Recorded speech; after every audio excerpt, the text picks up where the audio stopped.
Defending champ Jack Draper in the house. Congratulations on the win today.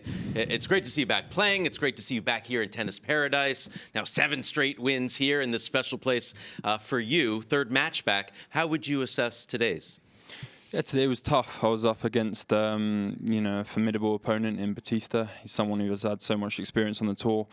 And also, I haven't played too many matches, so it's an interesting feeling being back here in the desert. On one side of things, it's like such great feelings being back and amazing memories, but also it's tough to go getting thrown back in the deep end. And I think I started off a little bit slow, but then was able to find some really good tennis, and I'm proud of the way I came through today. Yeah, it's got to have a little bit of mixed emotions coming back to the place that you had your biggest career title.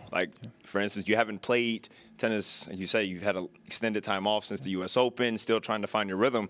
But is there another level of confidence that you get just coming back to a place that you know so well and have had success so recently? Definitely. I think that helped me today, in fact, because the first set I was a little bit off, I was struggling a little bit. I think he played some good game to break me.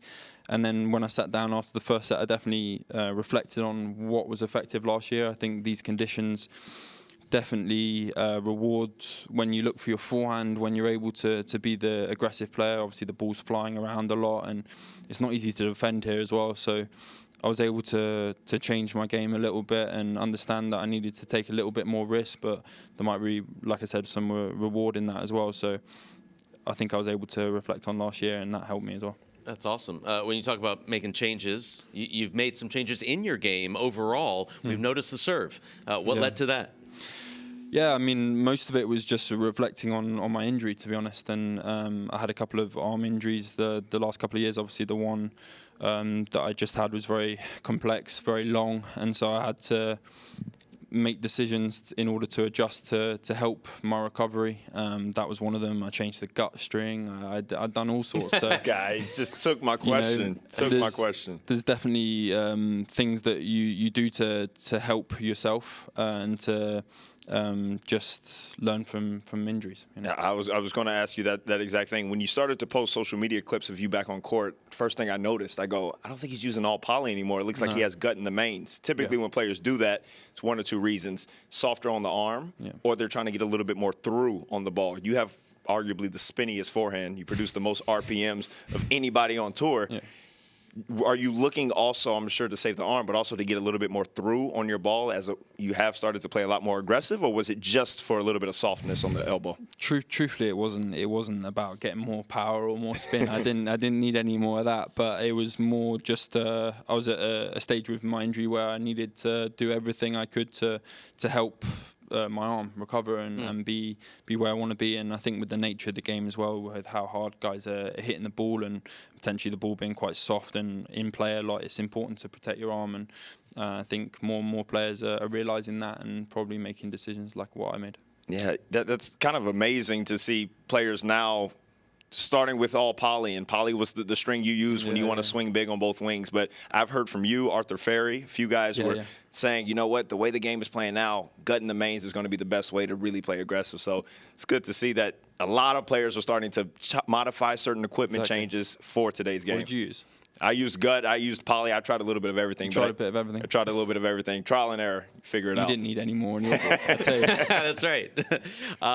During the time off that you had, you made those changes to your game. But, it's not always easy to be away from the sport. What positives, what perspective did you get from that time away? It was weird, actually, because obviously I had a great run. I got to a career high ranking. I won this tournament last year, did well in Madrid, and it was funny because it was all going in the right direction, and then this injury kind of taken a few of those things away from me. And when I really sat down and reflected, I realised that I had to enjoy the moment a little bit more. It's probably a fast career. Everything's going so fast. The tournament's one week to another, and I think I just learned to maybe enjoy a little bit more day by day the process of the daily grind and not sort of put so much pressure on myself all the time. And so there was definitely a lot of reflections. I think when you're injured, you learn a lot about yourself, your body, how you want to function in order to grow and get better. I think over time, maybe I've worked really, really hard, and maybe that isn't necessary anymore. Like, it's more important to work smart and prioritize my recovery, my rest, my sleep. Like, you just learn so much when you have that kind of adversity thrown at you and you're kind of forced to think. One thing I thought of hearing you talk a little bit reminds me a little bit of Andy Murray early in his career. So good from the ground, but a lot of people wanted him to play more aggressive, and he eventually was able to do that. I think you're kind of making a similar change earlier in your career as you're a little bit younger. Yeah. Was that something that started at the beginning of last year, or is that something that you've always known that you needed to do, but you were so good at just kind of being that wall and being rock solid where you felt maybe a little bit out of the comfort zone and taking risks? Yeah, I mean, I think it's an interesting one because when I was younger, I was very small and I was forced before my growth spurt to defend and just use my skills to beat opponents, especially when I was playing guys who were older than me. And then when I was 16, 17, I grew a lot. And obviously coming into the men's game, I was maybe still stuck in playing that mentality, like a kid, you know, in that mentality. And I tried a few things. I had a coach come in and try and change my game to being complete opposite of that. And I was always willing to do it, but it's very tough, right, to change completely a mentality and a style of play. And so last year, I think some of my success came from the fact that we just said, right, try and put 5% more on your ball, try and put 10% more on. You don't have to change the world, but try and do a little bit more here and there. And I think when you're able to feel comfortable doing that, then you can go up again. And yeah. I think this time I spent injured. I was able to work a lot on my volleys, a lot on my serve. You know, you can work on other areas of the game and probably look at yourself as well and think, you know, what can I do to be a better player, a more complete player? And running around the court all day long is pretty tough on the body as well. For sure.